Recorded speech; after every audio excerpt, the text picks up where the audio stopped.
Good morning, good afternoon, good evening. Welcome along to episode 66 of the Sofamanager Scottish Football Podcast. Lots of controversial topics on this week's show. We'll be talking all things Betfred Cup, including the scheduling for the upcoming Hampden fixtures. We'll also be talking about the Hampden redevelopment and some of our ideas around that, what makes good stadium atmospheres, comparing and contrasting notes for that. And we'll also be covering the interesting stories from this week's game, the goings on in the Premiership and the dominance of the Lothian sides at the moment, as well as the Championship and a notable victory for one of our teams at long last. So stay tuned for all that. Anyway, joining myself this week is the relegation raver himself, John Brown. Hello, John. Hello. Both of your teams still in the relegation zone, if I'm correct in saying. Nah, they'll be there at the end of the season as well. Quite possibly. You visited Newcastle this weekend to see an improvement in quality, was it? There's still an improvement in quality. Still an improvement in quality. Good. And is the limp man himself, Fraser Thompson. Good evening. How was your weekend? Excellent. So we're very pleased to have Fraser back on.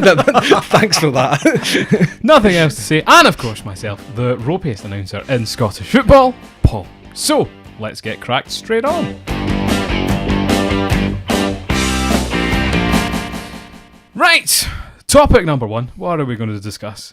I think we'll discuss the Betfred Cup, I suppose. Last week, we saw a number of games, a few interesting games. What were those games? Well, Aberdeen played Hibernian at Easter Road, for one thing, and a re-recorded intro, which John's alluded to. Yeah, so we won't dwell on the past, as we never do at Sofamanager Towers. Everyone kind of progressed as we expected, no real shocks there. Nah. Well, apart from the Aberdeen game, which I believe you were treated to a full 120 minutes of, Christ, I John. watched all of it. Yeah. Ditto. But Brian McLaughlin said a very interesting tie just lacked the goals, which I think is a problem in a football game. But I never thought would be said in a Hibs game. I never thought a 0-0 draw in any Hibs game all season. It's true. The lack of defending and the amazing attack that they have. Well, it was like the unrelenting force versus the movable object. Yeah. But if you read I was up here doing some work, and if you read the text by text commentary, it did not make for good reading for an Aberdeen fan. It was constantly Canberra bar, Canberra post, someone else, Joe Lewis save. Very much on the back foot. Stevie May miss. As is the shocker. There was a couple of bad ones. Well, we put out on the Instagram last week that an Aberdeen striker scoring for Aberdeen. What a rare occasion! It's been a week for rare occasions, and the Falkirk victory. We'll discuss it a bit later on as well. So no, Hibs will be bitterly disappointed. Do you think they were really at fault on the evening, John? They're finishing let them down massively. Especially for Martin Boyle when he was 1-on-1 disallowed goal. I thought it was maybe just a bit of intuition just to handball it without realising what he was doing. It was just a natural. Brilliant. Instinct. Compare Martin Boyle and Thierry Henry. A little bit. But that's true. I mean, they should have won it given the chances they had. They go to give credit to Aberdeen. They kind of dug in. Once it kind of got to 85-90 minutes, you knew that they were only aiming for That's all penalties they were at that going stage. for, yeah. And they took their chance at the time, so fair play to them. Well, that's the thing. I think one of the things that's changed this season is, McInnes seems to have a bit more tactical nous about him. Every time they tried to make defensive changes last year, it all completely crumbled. And now that he doesn't have the same attacking options that he necessarily has last year, maybe the defence is something that they're looking to focus on a bit more, and that paid dividends. Certainly in the Hibernian game, not so much against Celtic. Just on Scott McKenna emerging is enough. When you think about the defensive problems that they had, I think specifically about the Motherwell Cup defeat last year. It was the week after that. I don't remember that very well. No, Fraser. I wouldn't imagine you would, but it was Scott McKenna coming in again. Remember the Instagram, John? I'm smiling away. McKenna came in the next week, shores things up for them big time. Got to let rid of a bit of dead weight at the back as well, and the Irishman Anthony O'Connor. that's a lot of dead weight as well. Well, I know. I think Joe Lewis has to be one of the best keepers in the league. He's probably the best keeper. That was his first penalty shootout victory. Yeah. I sort of felt a little bit for Bogdan because Aberdeen had clearly had some practice. They high quality penalties. All of them. McKenna's in particular, for a centre back to kind of place it as well as he did was quite something. Who was it that missed for? It was McGinn. Didn't look confident walking up. Nah, he looked nervous. The same with Agipong when he missed the penalty for Hibs. Cracked the crossbar. Been quite a few poor penalties recently. I saw the one Curtis Main for Motherwell against Kilmarnock. Jamie McDonald gobbled that up easily. Effectively passed it back. And there was another one at the weekend. It was the same as well. So first penalty shootout probably since the group stages. And those kind of junky bonus point ones. But no, good for them. Hibs will feel gutted because I think that's a trophy that they might have wanted to shoot for. I think so. I think the Scottish Cup's a different prospect entirely. One positive for them was, as you mentioned, Agipong. Just don't let him take any penalties. He looked very impressive when he came on. He came on, had a bit of kind of purpose about him. He'd be quite good foil for Boyle up front, Canberra. We were disappointed in Slivka when he came on. He never really got into the game as much as you wanted. I know it was late on. He didn't. I thought he did enough down the right. Just going back to Agipong, it scared the life out of Logan. Every time it was a one-on-one, there was just. I know your thoughts on Logan, but apparently his mate Stephen Ireland is not going to be joining us. I've just heard, so shame there. That was a decent signing, but I don't know. I think you do need a new striker, but I don't think he would have been quite the answer. I think given he's a midfielder, probably not. Probably not. I think they would have played him up front, given the lack of ability. No, I think the SPFL seems to be becoming a bit of a resurrection point for some of these English footballers. You know, Stephen Cocker recently exercising his, release clause. Massive resurrection he's had. Struggling with that. But folk like Malumbu, for example, wouldn't have seen himself playing in front of 60,000 people a week, a couple of years ago. Antoine Ferdinand as well, who I didn't know was still playing. But doing a decent job there for St. So that's interesting. Kind of elsewhere we had Rangers kind of stomp over Ayr United. I think that's a standard win. Yeah. I wouldn't say so, because last year those are the games that they're winning 2-0, 2-1, maybe even being taken to extra time in. Mm-hmm. A big result like that against a team who are top of the championship, it's a big step up for them again. But it's Rangers at Ibrox on a Tuesday night in the League Cup. It's always going to be a doing. So, if you say so. Is that the name of their keeper? Doing. I don't know. Called up to the other 21s recently. As well, we had Celtic go through narrowly against St Johnstone. Painful 90 minutes of viewing. Yeah. I know, that was rough on BT Sport. And as well, joining all them. Well, yeah, that's just the four fixtures, isn't it? But the good news was... What, Albert Hearts go through as well? What? Hearts. Did we not discuss Hearts? No. Who did they beat? Motherwell. 4-2. Yeah. Standard. Oh, it wasn't actually so standard. 3-2 late on. Well, they were 2-1 down. Really? Going into half time, 3-2 late on, and then got another one to just kind of. Can tell you've been at work all day. Ease away. I don't care about Motherwell. But the big news behind these fixtures was the question was, when are they all going to be played? Because we had the good question of the success of the Scottish clubs now being in Europe, playing on a Buaben Thursday night. That these games were going to have to be played on alternative dates. So. I don't know if you guys had the same sort of chat about staff rooms and things as to when would be the most appropriate time. Someone I met the other day was talking, a big Hearts fan, was talking about that he would be furious if they postponed it for a week. This was before the fixtures came out, because his kid's birthday party was that day, and I was like, that's alright, it'll be on the telly. He's like, no, I'd have to miss my kid's birthday party.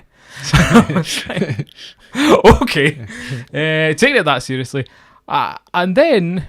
they're both being played on the same day, at the same venue, the same place. I understand the hesitation because it doesn't make sense any time you say it. Doesn't make sense. So, brief thoughts. How did the meeting go, Jonathan, as to how they came to this decision exactly? They sat in a room. Mr. Director of BT Sport says we're doing it then. SPL went no. Hampden Park went yes. Poor old Aberdeen and Hearts were sitting in a corner for getting just some milk and cookies and just shut up. Yeah. Well, the Aberdeen fixture kicks off at 12? 12 for a start. But the first train for Aberdeen comes in at 20 past. To Queen Street. Yeah, to Queen. You get into Queen Street Central 15 minutes after kick-off. And the thing is, it's only one train. I mean, you're not exactly going to get, say, 3,000 or 4,000 Aberdeen fans on the one train coming down from Aberdeen. No. It would be consecutive. amazing thing about that is Stuart Regan comes out with his big speech. We've found all the exactly what everybody wants. Aye, And then Aberdeen and Hearts both come out with their scathing statements, and then you've got we've looked into all the appropriate transport arrangements, and ScotRail come back with a statement saying we were only spoken to about this after you made your statement saying you had spoken to us. So you found it on Twitter. It's a shambles, and to suggest the police have signed off on this, I can't believe that. Oh, I think a higher level of police has signed off on that after eating a couple of prawn sannies and a cup of tea. Well, the chatter is the that Federation haven't. If there is trouble here, it gives them cause for bringing back in the Football Act and things like that, which I don't think is actually going to be the issue here. This is a brilliant hunting ground for conspiracy theorists like myself. Yeah. Very much so. This is brilliant. Your main man Levine though was very strong. Aye, good man. As he should be. Yeah. He's got the right to do it though, but I do wonder in the next. It has already kind of gone quiet a little bit. So over the next 3 or 4 days, it'll all be forgotten about and they'll move on. Yeah. Until there are deaths. Nah, come on. Deaths? it honestly wouldn't surprise me.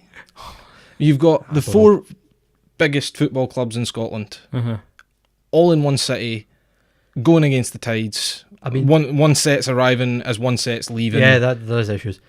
But I actually think it's workable.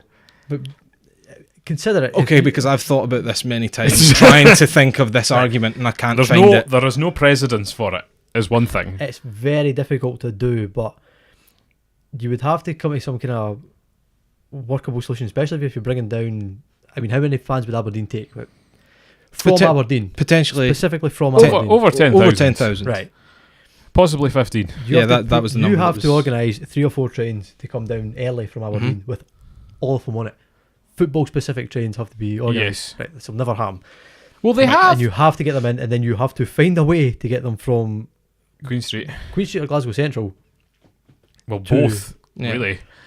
You know, and there is a logistical challenge to it, but the thing is, I mean, even once you get from Aberdeen down to Glasgow, how are you going to get back? They then join in with all the Celtic fans and the Rangers fans. Yeah, I mean. It is incredibly you can have 10,000 seats on trains from Aberdeen to Glasgow. Great.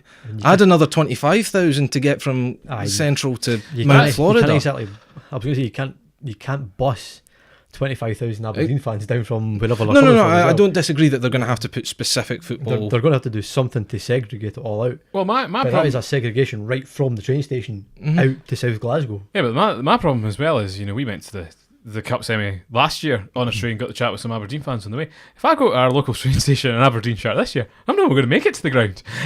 Nowhere even remotely near. I don't know, but you build up and you're at, but you have to remember this is at 12 o'clock on a Sunday.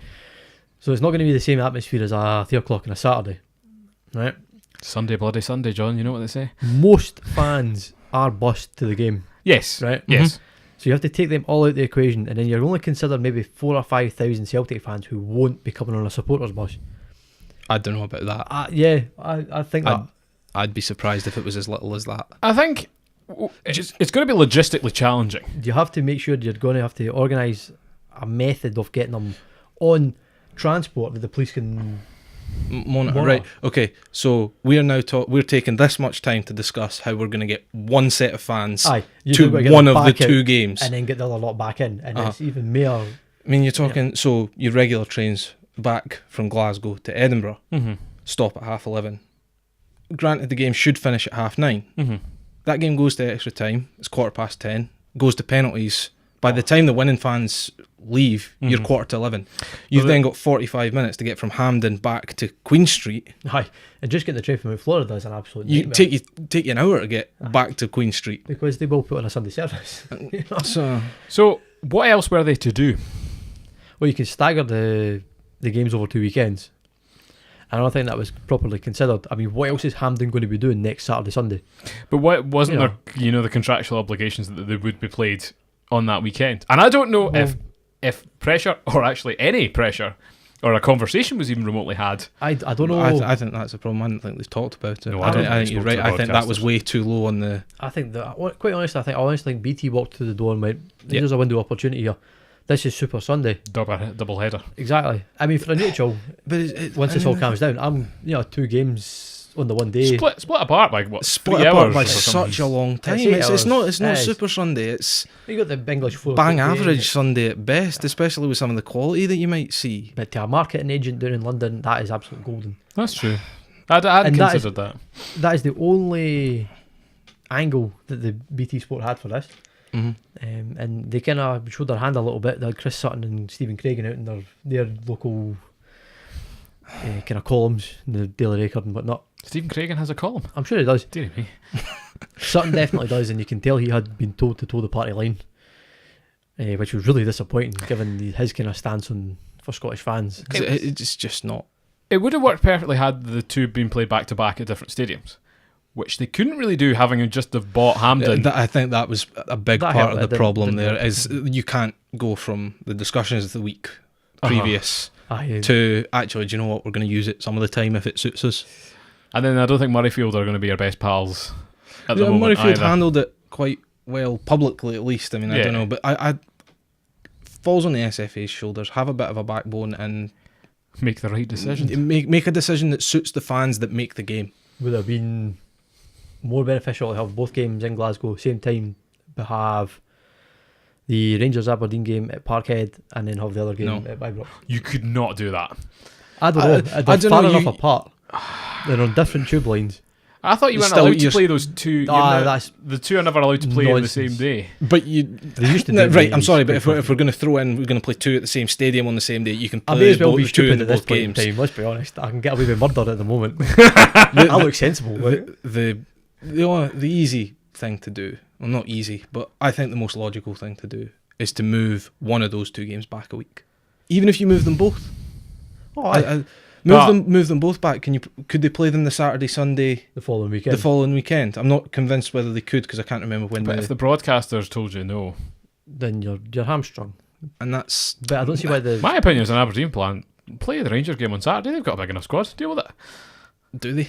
they could say the We same. don't. But I'm thinking from a competitive edge. I mean, you heard Levine saying that actually they were willing to forego playing them that day, where actually, I mean, historically, Celtic are poor having played the European night that week, and he said, I'm much happier to forego that and play them at a later date so our fans can get to the game, because what parent, or how many parents, are going to take their kids To a all the way midnight to finish. Glasgow to a late night finish with both Old Firm fans, both sets of Old Firm fans on your doorstep, It's not walking ideal. back through the town? Nah.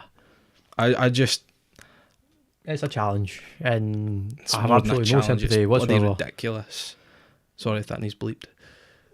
Nah, I would stand by it. I'd have absolutely no sympathy for anyone who was in that room. You know, whoever Hearts and Aberdeen sent to represent them done a terrible job.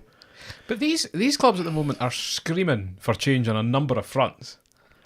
And yeah, you know, but, there's two clubs that are very, very quiet at the moment about all of this. who Rangers and Celtic. Rangers and yeah. Celtic haven't said anything about it. They So get, their fans, it's no problem for their fans. 'Cause No. it's and there. there's no need for them to get involved in it. This isn't just big club But mentality. why isn't there a new So- central national stadium in the central belt, you know, between Edinburgh and Glasgow? Because the Edinburgh side of Nah. football is clearly much stronger at the moment, you know. Nah, it needs to be in one of them. It needs to be in Edinburgh. No, It needs- I'm advocating for somewhere in the middle. somewhere like Falkirk, perhaps. Oh, somewhere well, would you do might it. suggest such Yeah. a thing, but I'll tell you what though, see if this was at Murrayfield, how much of a greater challenge would it be? Murrayfield's, yeah, you at least can go you your have- separate ways out of Mount Florida, whereas Murrayfield you're channeling through You're Haymarket. all going to one, and you would have Aberdeen, Rangers and Oh, but you Celtic could get- all coming at the one city. you rather could than get the Hearts and tram. And Yeah, that but is- that's still everybody Out to on the Edinburgh one, Park, and you yeah. have to get from there. They to do there. it for Scotland rugby matches all the time, you know. They're well versed in how they're all that very works. civil and upper class. and- Yeah, but you know, at the end of the day, we're all in a queue for a train. It's not really. And if Celtic went and pumped Hearts, not that that's going to be the case. It's probably going to be the case. I If you think say so. I think so. Do you put that in the bold six-fold? Do we do the bold six-fold anymore? But anyway, lots of strange decisions. But hot on the topic of Hampden being bought over, rumour was they tried to do it for £1, initially, which seems a bit cheeky. It just reminds me of the Luis Suarez to Arsenal deal with release clause of 40 million. Wenger bids 40 million and like a penny. I think it was £1. But Queen's Park, we're never going to let it go for that. So they've bought Hampden, right? Topic of redevelopment is on the card. A lot of people do not like Hampden. Right? Mm-hmm. Hands up here if you don't like Hampden. I don't mind it. I don't Hampden. hate it. I don't have a problem with Hampden, but a lot of the chatter has been it doesn't generate a lot of atmosphere. So, I guess we'll start with what makes a stadium atmospheric. John Brown, you were at Newcastle at the weekend. Is that an atmospheric stadium? Very. What makes it atmospheric? What is the leading factor is what I went to question you about. Your fans have got to be up for it, first and foremost. The occasion, I think, is the biggest thing, yeah. Do you know? But it doesn't... It's all comes down to the fans. Because, I mean, you could... The occasion brings the fans up for it, but if the fans get up for it, any occasion feels big. Aye, I mean, they were only playing Leicester and, there was 52,000 fans, massive flags, massive banners, a real kind of cup final atmosphere about it, really. It might feel like that for us who are maybe not used to... But for them it's normal and they generate Isn't that what we got got to look for? That's why I go down for the atmosphere. Oh, absolutely. I pay the money for it and it's very enjoyable. It's easily accessible. If you want to have a drink before or after, you're only a 5-minute walk to a pub, not 20 minutes in your car. Mm-hmm. Or, you're on a tube train or whatever. So I think locality helps. Newcastle being city centre is perfect. St James Park is not a one-off, but it's in a very good... Well, it's a unique unique's the word. Yeah. But it's a heritage ground as well. It's built on the same place for a long, long time. And, yes, they've been very fortunate enough to have the space to kind of expand, over and out with, I think, the two biggest stands in English football by the capacity they make. But, the time does come often where you have to build a new stadium and you do have to move it. You take Newcastle, you put 20,000 fans in St James's Park. Mm-hmm. There'll still be a reasonable atmosphere. It'll be alright, but it won't be... Oh, not be bouncing. I mean, it's not that's my problem with the Hampden argument. Mm-hmm. Is it ever going to be a great atmosphere with 19,000 fans watching Albania? I wonder if it helps though with Newcastle as well, because you can close off. It's the same as Celtic Park and Ibrox. You can close off the top tiers. Yes. And you keep everybody kind of down, and for what would be a 20,000 crowd in a 50,000 seater stadium, it still feels like a reasonable crowd. Is this the sort of like flags things that they use abroad to kind of... Well, they cover off the empty seats. Well, no, you know how in the top tiers they like hang like big almost curtains from like the top of the... I've never seen that, but it sounds interesting. What they would do, they do this in particular. That new Atlanta stadium that's in America, the Mercedes though. When the football's played there, they hang, and they do this as well in Vancouver and stuff, I'm sure. From the top tier, they hang these flags from the edge at the top of the cover of the stand down to the top of the tier. So it feels a bit more enclosed. It makes the stadium feel smaller, so there's more people in it. Yeah, okay. So they do that. I mean, they do that at Hampden. They put the netting over the ends, but it doesn't help. The advantage that St James Park is, you don't see the top tier being empty when everything else around you's full. Mm-hmm. But you're not just going to put a ring of Scotland fans. You would need to kind of really position the cameras. Another thing that really pisses me off about Hampden is they always fill the main stand. Which you can't see. It's like that's creepy rammed, but the east stand lies empty. Two end stands lying empty. Why? And they split the fans. Yeah. Oh, that's a gripe. That really is a gripe. Calm yourself.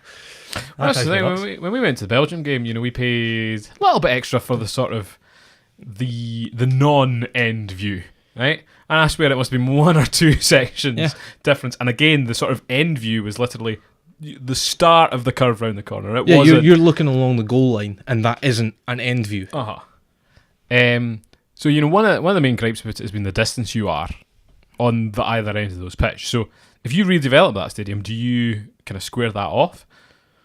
A hell of a challenge. I don't see how you do it without knocking the whole thing down. Well, it's an entire redevelopment. You either knock it down or you sink it. That was going to be my next point, is that sinking it and it's already a little bit sunk in places though, is it not? So let's do it some more. Either they could, or they could. Doing that, you're digging up the whole thing. Well, are you going to be digging up the whole thing anyway? At least. So you're not keeping anything from the original. I mean, demolish it, sell the land, and build a new stadium. I mean, that must be reasonable. All right, Moneybags Brown. That must be reasonable real estate, though. Where on Let's earth be are you honest. going to find the funding for that? Where are you going to put it? Well, in the same place. Well, no. Are mean- you going to put it Edinburgh, Glasgow, or It would in the middle? it would still stay in Glasgow. I think so. I think Yeah, but if that's, you've bought the stadium, you'd have to buy it in the same land, or you'd have to build it in the same land. Why don't you can go out and buy like I some more say, land You do what Aberdeen are doing. You But you then why knock would down you the buy the you- stadium? Why so don't you that just they go own sell the it land. to Hampden? They own the entire freehold of Hampden, so they can knock it all down, put flats in it, sell the flats, build a new stadium. Yeah, but if you want to do that, why not just build a new stadium in the first place? Because they Because you don't need have the the money money. from selling the. You need to sell the stadium to get the money. I- They would get. I'm far waiting more on. I'm money. waiting on the light bulb Yeah, moment as he, No, as he I gets don't buy it. that. You sell. They've bought Hampden for £5 million as an investment, right? Potentially, Yeah, I don't think. it's a good deal, ish. So they could sell that land, or they could demolish it themselves and put houses on it themselves, and the proceeds of that, which would be probably a profit, they can go and build a new purpose-built stadium. To the tune of how much a new stadium goes for these days. I mean, they could recoup a lot of it. I don't actually see it being Because I don't- redeveloped. I anytime in don't the see future. it either. I It don't. Think, won't. I don't. Never I know, don't. they I don't. The way they're going at the moment, they won't fix a bloody thing. It's just going to stay the same, It is. and it's a. The problem. They could sell it for a You go profit. If to. they Is want to. anybody? The thing is anybody going to tell me that those England games, the England games last year, anybody going to say they went to that and thought the atmosphere was average? The No. atmosphere was secondary because of the result. Everyone's picking up the atmosphere because the results are dreadful. Well, when the going's This is good, what I'm you're not saying, going to like, if complain it- about anything bad. But people sing the praises of the likes of Tynecastle and stuff like that. Mhm. For the the height of the stands, the proximity to the pitch. It's an old-fashioned stadium. And it works for them. It keeps the sound in. Well, that's the thing. I think history has a lot to stadium atmosphere as well, because you look at Hampden actually does retain a lot of the history because it's pretty much the same shape as it always has been. And those curved end stands. I've been doing a lot of work recently looking at older stadiums. Is a relic of how we used to build. It's just Stadiums. ovals. I think they were easier to do. Well, they could fit more people in it, could they? I wasn't entirely sure. I saw a picture of Rugby Park recently, which looks cracking with the The old curves. the sort of ovular. And it's funny to look at main stands not changing from 1960 through 2005. You look at Dundee's old main stand and it still has the old, but it's never changed. And it keeps the shape. It's a kind of But it's- diagonal. It shape. is baffling as to how some Scottish football grounds were built. No cohesiveness at all. Because you look at the pictures of even the Wraith ground, for example, there's a stand in the corner. They didn't bother filling out the main stand. They just kind of... I mean, demolished half of it and then You got Brechin with their hedge. built the new two end bits. Aye. The best one is Montrose. If you go to Montrose, their stadium used to face one way, and then they redeveloped it. They turned it round. They left some of the... So what is now the end stand used to be the side stand, but it still has the curve. So when you're in the end stand now, so the stadium Uh-huh. like that, there's a kind of curved end stand, and it's miles away from the pitch. So you could be sitting at. We're not saying this is a positive though. Oh, it's bizarre. But But, that is a relic of old stadium. I think it creates atmosphere. Bizarre. Everyone always wants to go to Somerset Park. They always want to go to, places of the ilk. Aye, it takes you back to a previous time. It's almost like going to Morton. But it's like, Almost. See the house the Ayr United fans actually undercover And the this open week. stand on the terracing bit. So if we were standing in the away stand on the one on the kind of left, the one closest to the main road, not the railway. Yeah. Which is interesting because that's always had a big, it's really funny. Morton actually have a really big contingent of matchday vloggers. Don't know why, it just seems to be very popular. But it's great to watch because the highlights from this week are freaking hilarious. They go 1-0 up and they're giving it all this, they're sticking their fingers up to their fans. 5 goals later. You're like, ah. Anyway, sorry. Very good content if you're watching. Big fan. But it's finding that balance, isn't it? And one of my case studies I've got listed down here is the Falkirk Stadium, and building these new facilities. It takes a bit of time. I think Falkirk, missed an entire stand, which I think affects things. They were hampered by the council and the decision. They were hampered by each other. There was a lot of issues at the time. By the way, Maybe it's just making excuses. do you want to make that a hell of more atmospheric than it is? If the Kelpies were built directly in front of the main stand. In front of the main stand, or Well, so that you could across the pitch from so the main stand. in the big gap. And when Falkirk scored, they would rise up and flames would come from the mouths and everything, which would be rare. So we wouldn't actually have to spend a lot of money, which I think, or plant some trees, something. Just something. Yeah. I think it's well worthwhile. But you look at, the point there would be the difference in location from, the old Brockville Park to out there. That killed it. I really don't know, did where's kill St Mirren's new ground? Does the location really make? I mean, okay, if you're going to a Falkirk game now, would you drive or would you go in the town, have a drink, and go to the game? You could quite easily have a drink and go to the game. Aye, a half an hour walk. You walk slow. No, I couldn't. We did it once when your German pals It came was horrendous. thundering down with rain.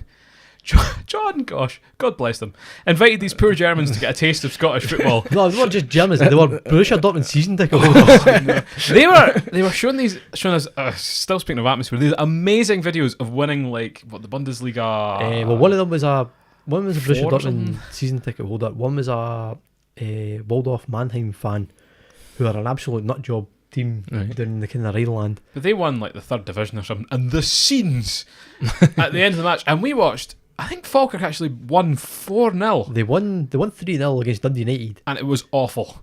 Well, I mean, Falkirk played brilliant. No atmosphere, completely dead. Terrible. Everyone was frozen. Which is another thing. Summer football, That would help. you know.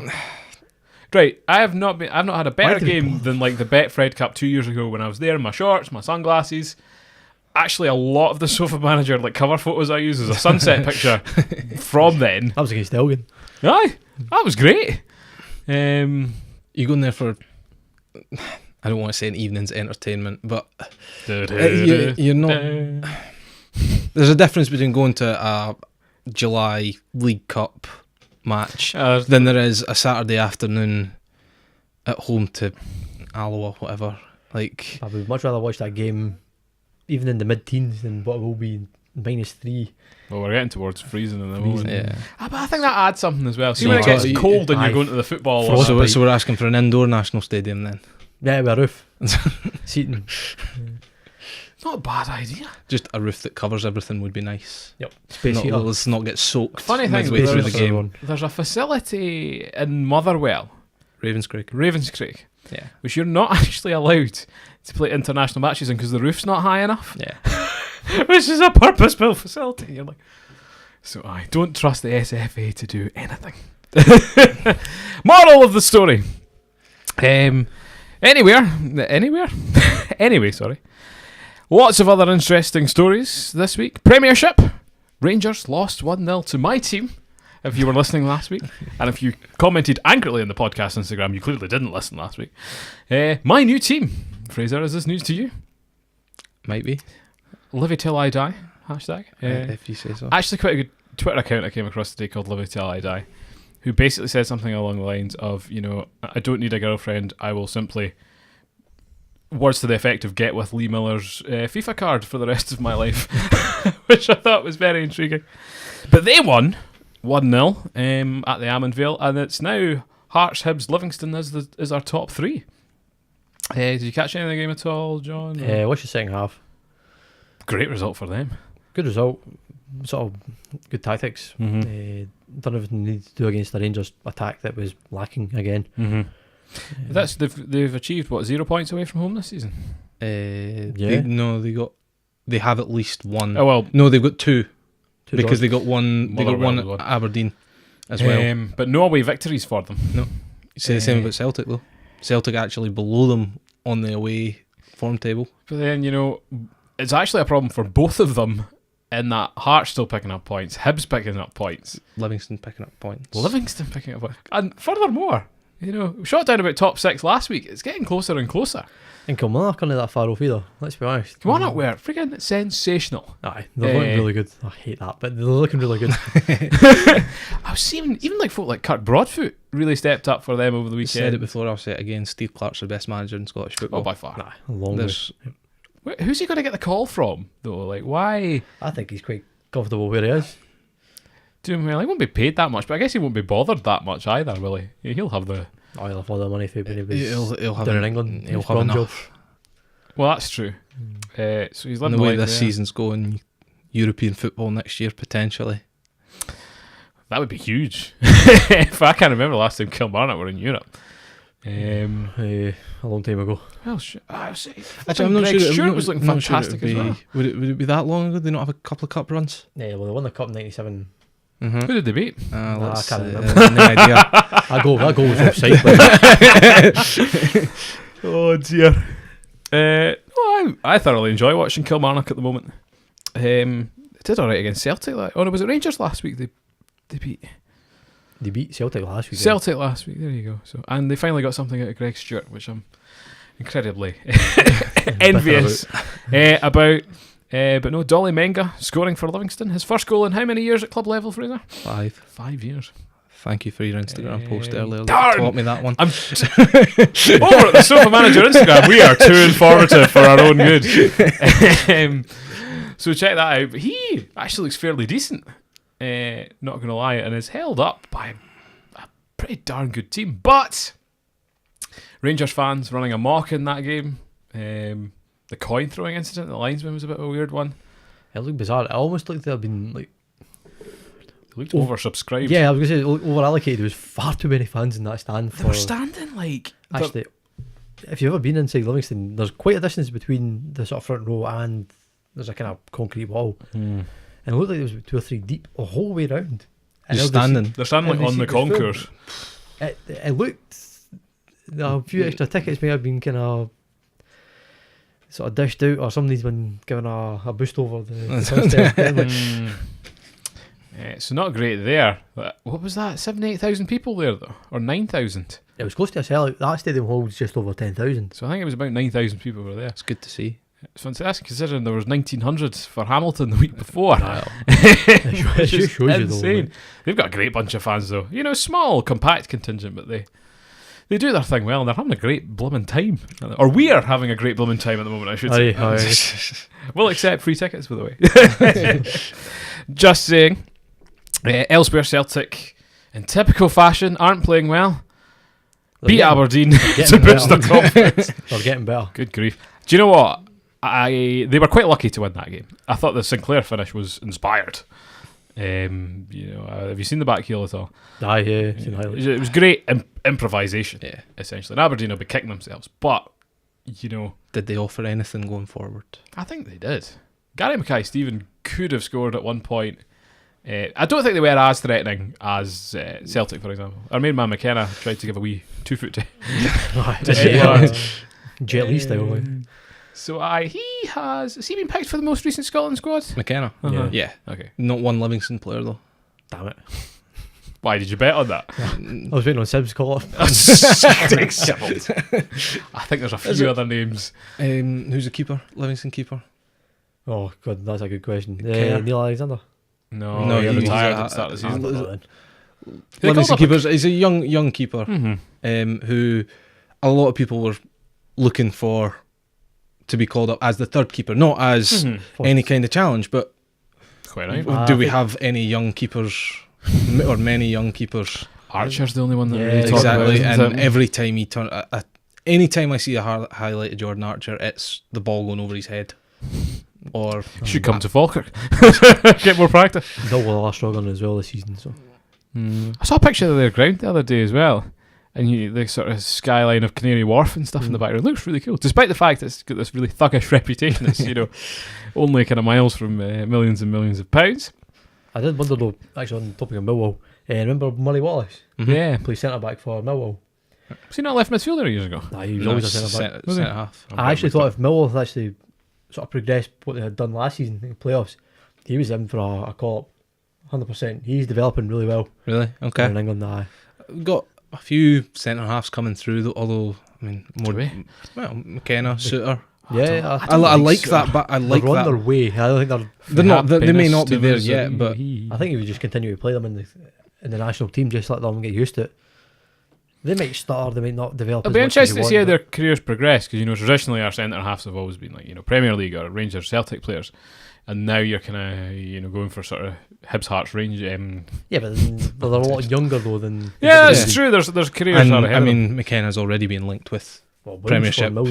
So he'll go at the end of his contract, if not in the summer. I'd like to see him at least make sure he moves for money for something. I'd be very surprised to hear him move without it. Yeah, absolutely. So a hefty selling development fee. Oh, regardless, true. Regardless, that was the thing as well. Do you see Hearts Oh, they got done for. No, they didn't get done. Sean Clare. No, they signed him for a 6-figure fee. Yes, I know. Yeah. But it was significantly lower than what would have been required from English sides. Because of the cross-border compensation thing, they're basically like scot-free with it. Well, that happens quite a lot. I mean, Falkirk managed to get 250 grand from Bradford for Mark Stewart. Yeah. Mm-hmm. Although they were looking for more for that. I know, you can tell we got the raw deal. But, some interesting dealings with Hearts. I heard today as well that apparently they're, you know how they're sponsored by Save the Children? That is sponsored by a generous benefactor who apparently is the husband of a famous author who possibly wrote some magical books, apparently. Fair enough. Which I was quite surprised to hear that news.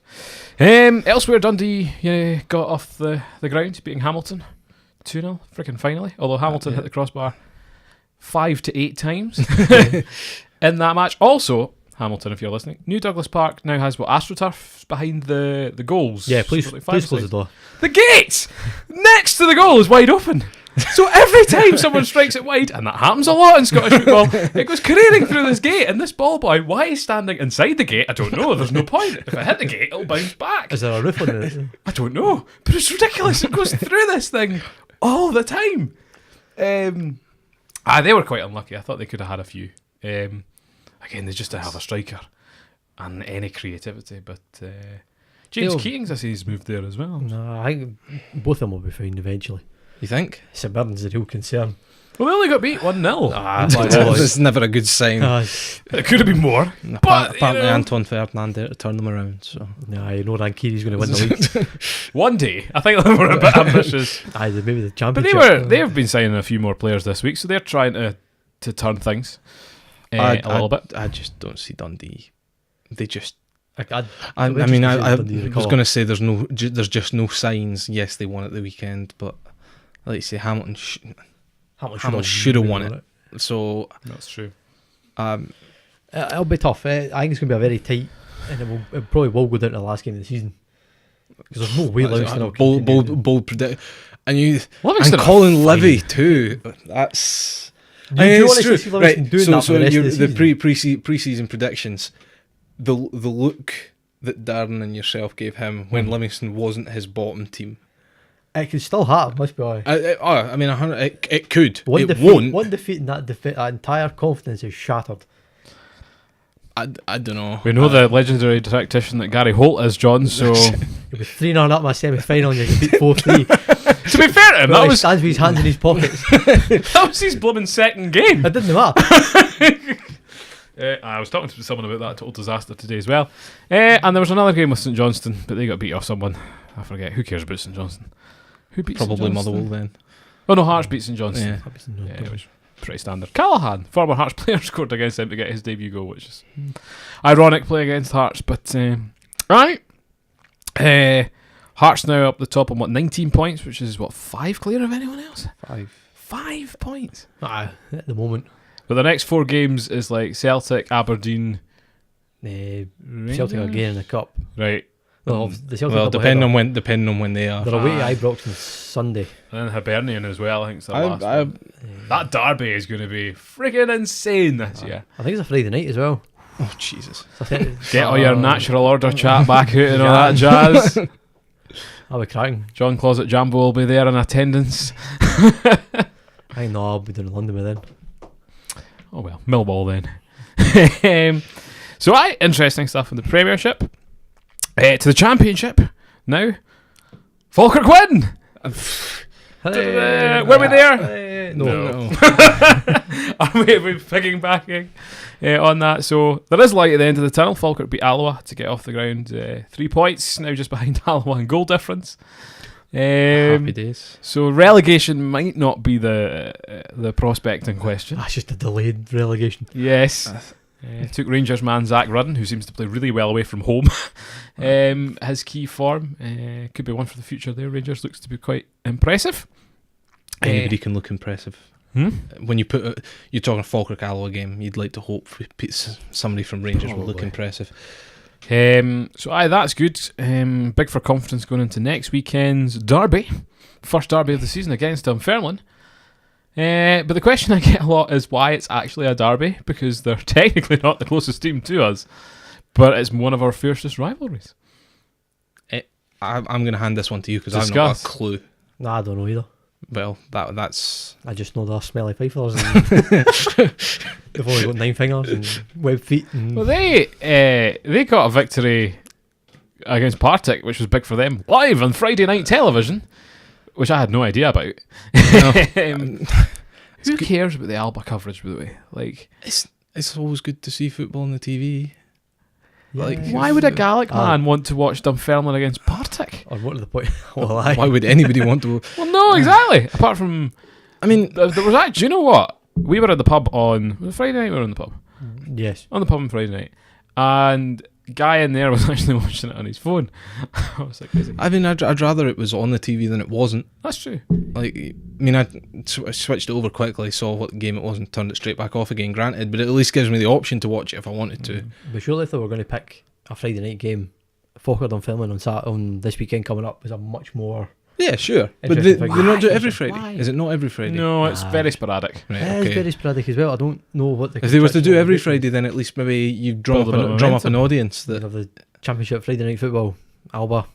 Mm, Well, you don't even need to be championship. You know, I'm sure there's good derbies. I mean, they take the League One playoffs, they take the League Two playoffs. They certainly do League One. No. They not- definitely do the League One because I watch that Yeah. every year. And it just Because it was Dumbarton Alloa last season. Yeah. That was a good game. it was a good game. And the year before, Brechin Alloa finished on penalties. Yes. In fact, I'm sure they showed the Brechin Wraith game, The semi-final. which was maybe one of the semi-finals. So they have enough coverage. They do the majority of the women's football, if not all of it. They've just expanded that now to include the Women's League as well. Excellent. Congratulations to Glasgow City, by the way, going through in the Champions. Yeah. Typical Scottish fashion by losing. Did they? Yeah, they lost their game against whoever they were playing. Separate Barcelona side, I believe. They're going to They Barcelona. were 3-0 up from the first leg away from home, 2-0 They up. got something beat like 1-0 in the second. that. It was comfortable. Hi. Where were we? Yeah, I don't get the choice of those games, even remotely.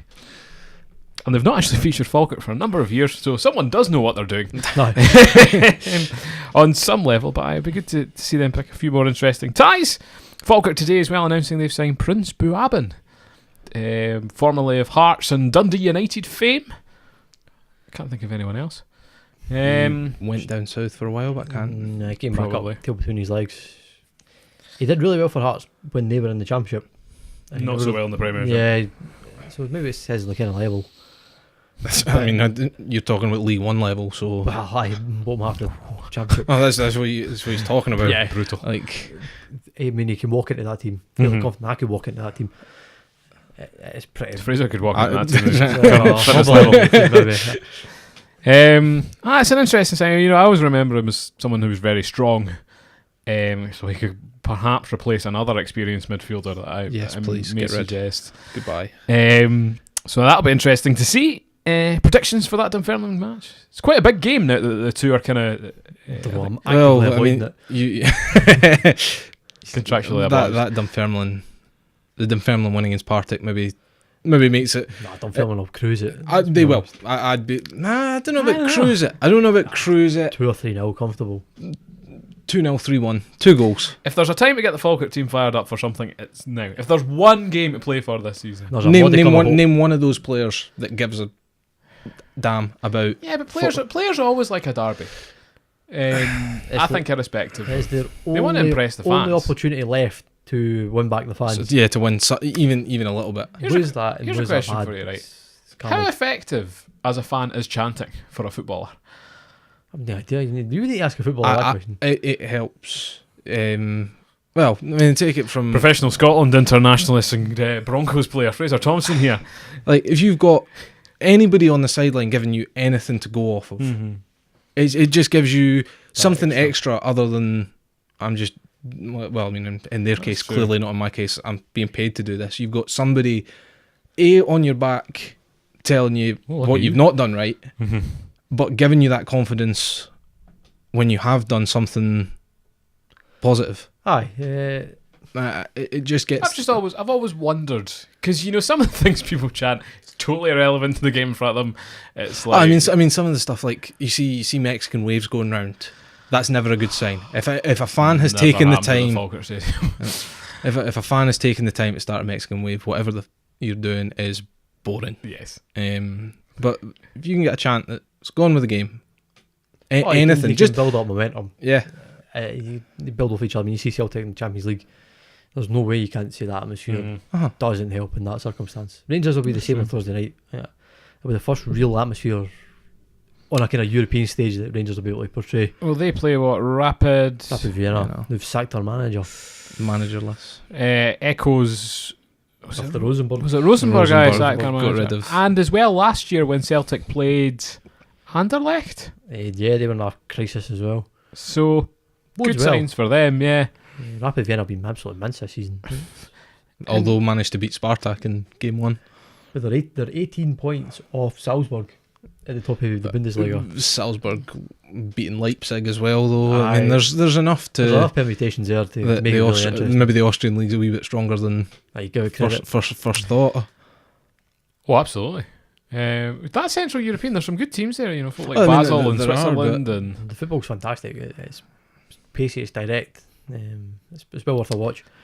doesn't get a lot of coverage because it's mean, Well, the German market's Bundesliga does. Yeah, What? Bundesliga's German all over the BT Sport. The German Bundesliga. Aye, but no, the Austrian one. Nah, it's not as marketable. Although I'm quite surprised that With the- even the kind of sort of Wien derbies don't get picked up or anything like that. See that? I thought that the other day. You know, like the stats you get, of how many millions of people are watching this Old Firm derby around the world. How? Why would they tune in for like one Scottish Because match? it's a game that's built up. Yeah, I know, but in the same sense, we don't get, like one-off games from like other leagues broadcast here. It's a bit of a challenge if you want to watch. Yeah, I kind of get his point. If you want to watch Boca Juniors versus River Plate, You would have gone for the bloody South American. but I think if the one thing you would do in life is start a Latin American football channel. Where do you think the coverage from like Rangers and Celtic is going? Like that's going to be into America, into It's every pub in Spain. well, just that too. But like Apparently, Chinese we sold. Yeah. Although I think we had troubles with that recently or something. Australia must take a fair whack. The Americans will watch anything. so, like there are We reasons. watched some Australian football. Plus the commentaries in English. Yeah, that's what I'm thinking. That's probably a big factor that the commentaries. I mean, yes, you can get somebody to commentate over anything, I but mean, I'm sure there's a Rangers supporters club somewhere in yeah, Alaska yeah, again that'll be watching the game. Yeah, but why isn't there like a Boca Juniors fan club here? Or why don't we, see the? Have you not been to Barcelona? Oh dear. Well, why don't we see stuff like Belgrade derbies or, well, even La Liga derbies this year? Actually, for that matter, That's a bit of a challenge. Yeah. Maybe we do a better job. Maybe the SFA do something right. And what? Buy the rights for La Liga football for? No, they sell the rights to to the people Old who are Firm. willing to buy for pennies, probably. Well, but still, didn't they recently have to call in whoever they sold the rights to because they weren't paying them or something? Probably. For some international rights, they had to call them into question. Aye. Yeah. But if any international leagues out there are watching, we're happy to broadcast your live feeds on the Sofamanager YouTube page. So get in touch. As you can see, professional audio kit, hopefully. As long as it didn't corrupt, or the one time I deleted the file. That was many episodes ago. It's fine. what happened? So that'll be interesting to see. Anything else to talk about this week? No, Shabalazlo. Oh, Shabal Laszlo. Yeah, he got sacked. Anyway, All right. well, he left by mutual consent. I don't think we're entirely surprised. Fourth in the league. Well, but they Yes, they got pumped. got pumped twice in the last 3 weeks, didn't they? The only time they did win was against Falkirk. they only scored 2-3 goals. 2-0. That's a sackable offence in Where, itself. where do they go now? Eh, Because it's been a downward trend. Well, I mean that. So I heard he got sacked. I had a look at the table. Mm-hmm. I expected to see them 7th or 8th. Yeah, they're actually They're 4th. Fifth or fourth. Okay. I mean, I don't think they've had 2 bad results, sure, but one of them's to a team who are surprising everybody with the results yes, it's and true. are scoring a lot Falkirk, of I know. goals. All right, in the positive sense, yeah. No, nobody's been surprised by Falkirk this year. We're exactly where we expected to be. Go back to the predictions episode. See what John Brown says.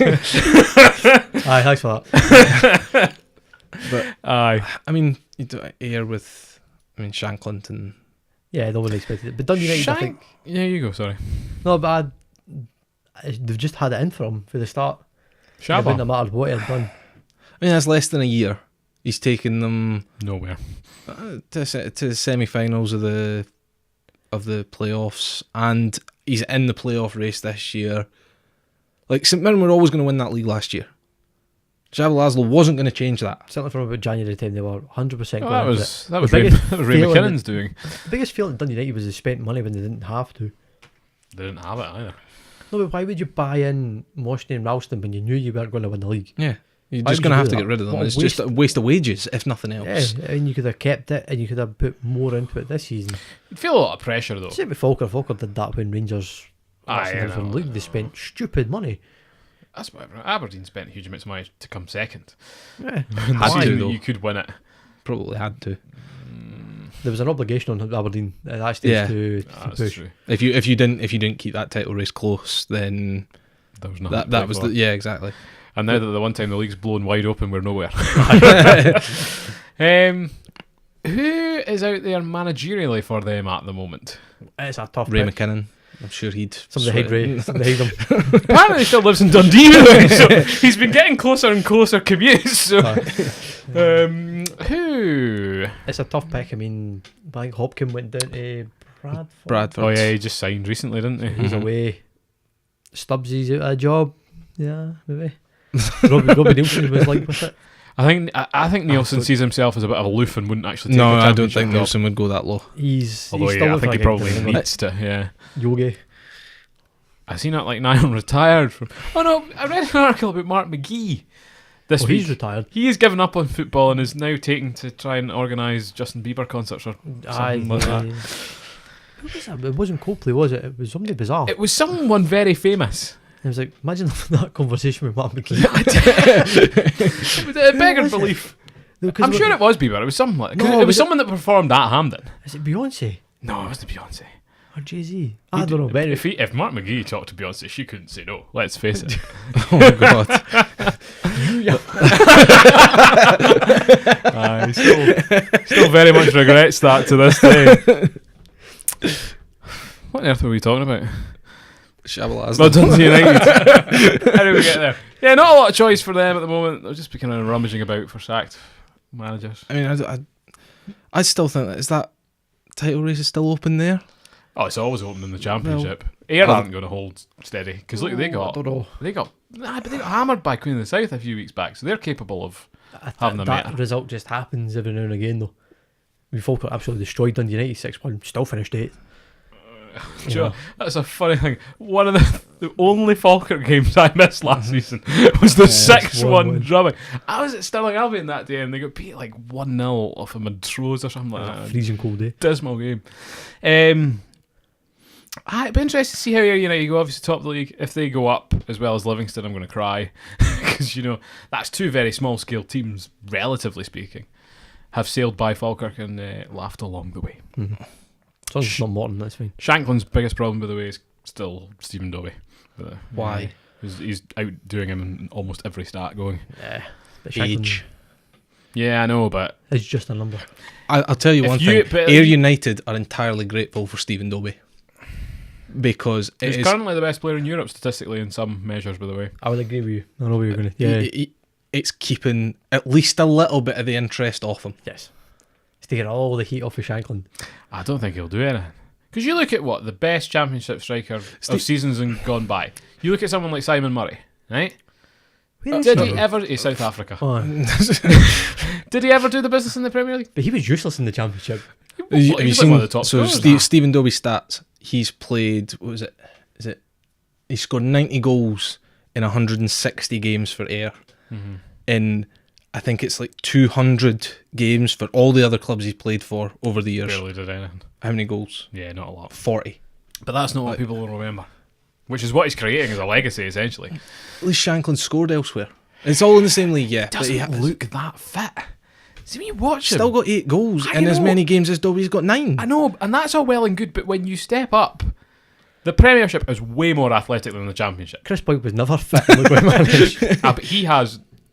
I put Shanklin in the Rangers team and see what happens. Yeah, but you put anyone in front of him. Morello Exactly. scores goals in the Well, Rangers Hampden. team. I do rate him that lowly. I'll be interested to see. If he was that good, why didn't Aberdeen desperately try to hold on to him? Or He had a bit of. Well, I mean, at Aberdeen, he didn't. Was it 17 games, no goals? Yeah, he went to. He did. St He was Mirren. at St Mirren. Didn't do that well at St Mirren. Scored into double figures Was it? over a season. Yeah, but they were doing badly, and he went to then Morton afterwards and did hee-haw for half a season. 4 goals in 17 games, something like that. He's found a club, especially going down to League One, where he could. But I mean, he's now the main man. He was coming into St Mirren and Morton as a kind of. He didn't quite fit the jigsaw. If that's a terrible terminology, but That's another good bit of punditry, Oh, John. That'll Christ. make the highlight reel for this week. no, but it's true. He's kept It's me a good in. idea for a kit, by the way, at some point. He's the main man, and McCall in effect has built the team around him, and sort of took everything kind of strengths that Shankland has, and he's making it work. McCall's actually shown to be a very good manager still. Yep, don't disagree. I think he won Manager of the Month last right. month. Finish the podcast. Yeah. And on that epic bit of punditry, it is time to round off. So thank you for listening from myself, Paul. Well, we actually finished. Yeah, we're actually finishing. I've won football. That's fine. Cheers, guys. All the best. Yeah, thanks. Thank you for that smooth transition, John. Anyway, have a good evening, a good afternoon, and a good morning. Bye-bye.